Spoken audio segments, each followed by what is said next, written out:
fire, and it's not an accident or a crime. The home is coming down for a good cause, and neighbors say whatever rises from the ashes will be an improvement. News 18's Marvin Bills spoke to the neighbor who made it all happen.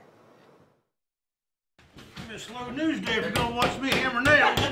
In the last 4 days, residents living in this neighborhood have seen this house set on fire repeatedly by the Frankfort Fire Department. The property was available. We knew the lady that had lived there. Tony Miller lives next door. He purchased the property after the woman living there left. We were able, they're out. We purchased it. Now we're able to remove the home and make this a little more beautiful for this part of town anyway. Miller's next step was to get rid of the home, but in an interesting and beneficial way. He contacted Frankfort Fire Department offering the home up as a training site. We know that they like to do training, but we weren't sure how they did their training.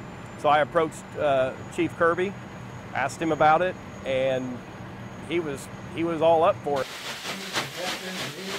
Chief Kirby says this is very beneficial and timely, considering they just hired a new team member. Be able to come into a building and actually do some live burns and some live scenarios, it just gives our guys just a better feel. Weather permitting, the firefighters have been practicing on what Frankfort has the most: old homes. The house you see behind me was built in 1912, which means it's been sitting here for decades. Tony Miller, right next door, he purchased this property because he wanted to revitalize the neighborhood. And right now, we're getting ready to get a first-hand look at what the Frankfort Fire Department is doing with this home before they burn it down on Friday.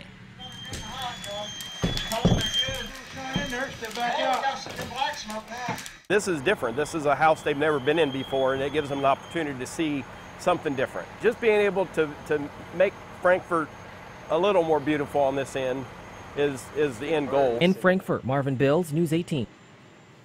Well, Tony plans to plant grass and flowers in that space once the house is burned down and the area is cleaned up. And the West Lafayette Fire Department